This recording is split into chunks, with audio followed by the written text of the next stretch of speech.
Welcome back to They Did What?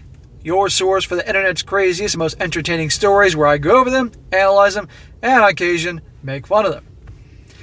Today, I'm going to go over a story titled, I'm Sitting Out in Front of My Wife's Affair Partner's House to Confront Him. And guys, this story is all about a guy who's been married for a while, and at some point a few months earlier he found out that his wife was having a full-blown affair. And of course, when she got caught, he got the whole waterworks. I want to fix this. I want to work on our marriage. I love you. Whole song and dance, therapy, all that. And so this guy was obviously giving it a shot. Unfortunately, not realizing that, as the saying goes, once a cheater, always a cheater. And you're going to see here, to no surprise, after the whole waterworks, I want to fix the marriage thing, she's still not only talking to the dude, but still having relations with the dude. And this is all about him pretty much setting the stage to confront the guy. And you're going to see here, this guy sells his wife down the river because the guy's a coward. And ultimately his plan to end it with her, and not just that, but get the guy as well that's been hooking up with his wife. And this guy's is going to be one of two parts because the whole story updates is really long. So I want to keep this at a certain time frame here. So it starts off, it says, I posted this in another section, but I wanted to share here as well, since the surviving infidelity community has been so good and supportive to me over the last 3 months as I dealt with my wife's affair. He says, I'm confronting my wife's affair partner today. I caught them and confronted her about the affair 3 months ago. She apologized profusely and told me she still wanted to be with me, wanted to save our marriage, counseling, etc. It is the same story every time.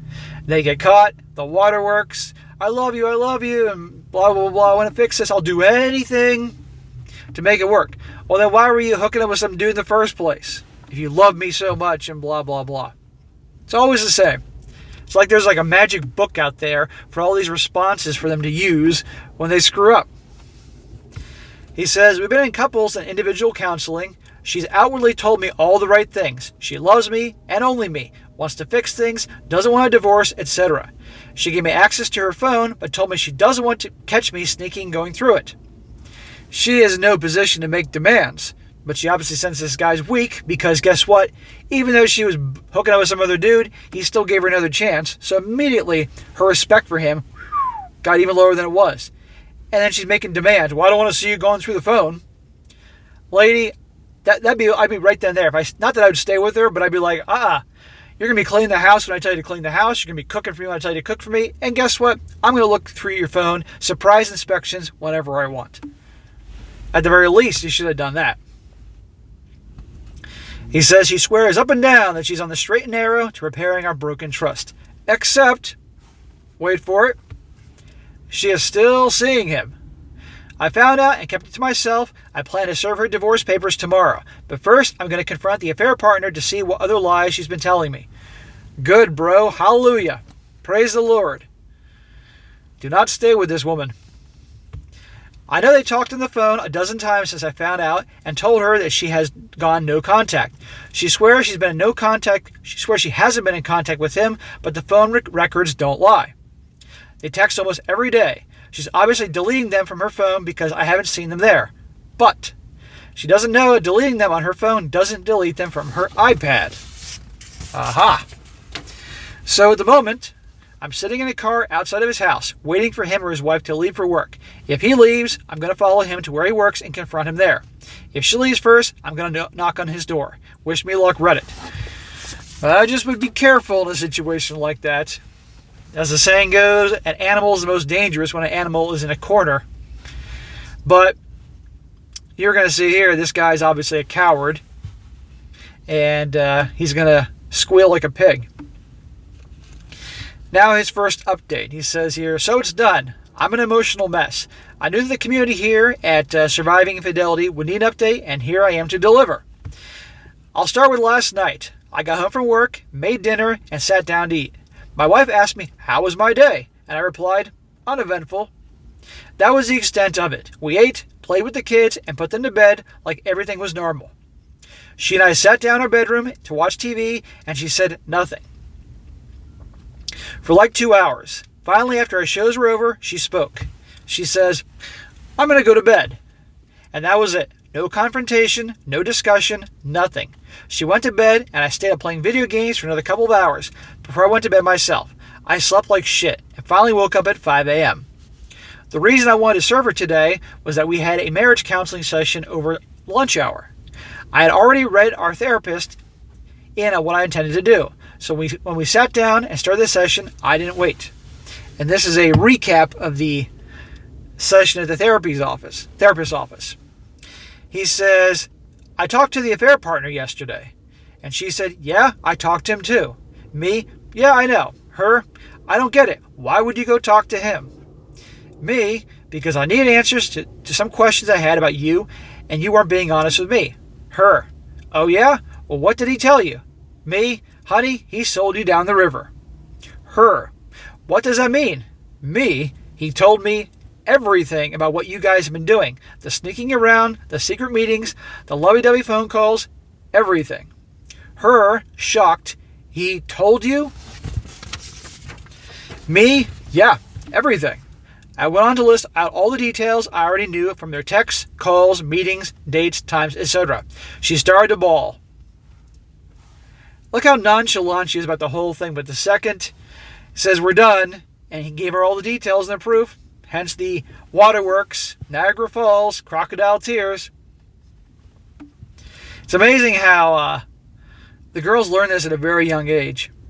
I had an experience like 10 years ago where my cousin's daughter was like 6 or 7 years old, I don't know what, and she, at a party, fell down from something, I don't know, outside playing, and a bunch of guys went around her like, oh, are you okay? And she pretended, and she acted like she was crying and hurt, and then just like that. Started giggling, said, I'm fine, and walks away like nothing happened. She faked the whole thing. And all of us were just standing around like, you gotta be kidding me. They learn young.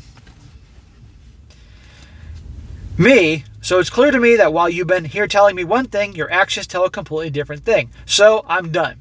Her, what do you mean? Me, hands her divorce papers, I want a divorce. Nice. Good job, man. She took the paperwork in her hands like it was a venomous snake and stared at it. She then looked at the therapist for help. Her, how do I fix this? I don't want a divorce. I want you. I want our life. I want to stay. The therapist says, do you see where such and such is coming from? When your words and your actions are telling you conflicting stories, you always believe the actions, not the words. Me, your actions have told me all I need to know. How do we move forward from here without fighting, without vitriol, without dragging our children through the mud? No, she goes to the therapist. She goes to the therapist to take her side. And back to the whole, I don't want a divorce. I want to be married. Well, he heard that whole song and dance the first time after he caught you, and you were still hooking up with this dude.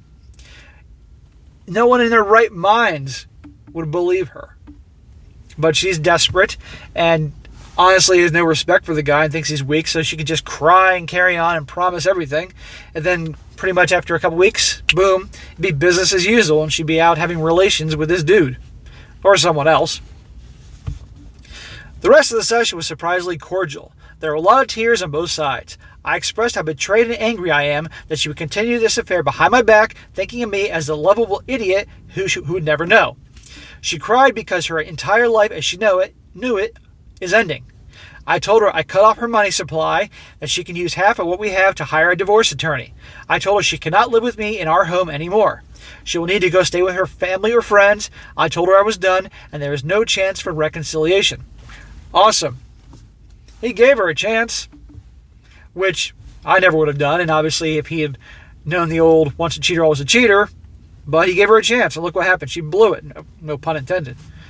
But she's got no reason to cry. And I like how he said, basically, you're out of here. Get out of my house. I got to wonder if they're living in a no-fault, I mean, not a at-fault state, where if somebody screws up the marriage, it can have an impact.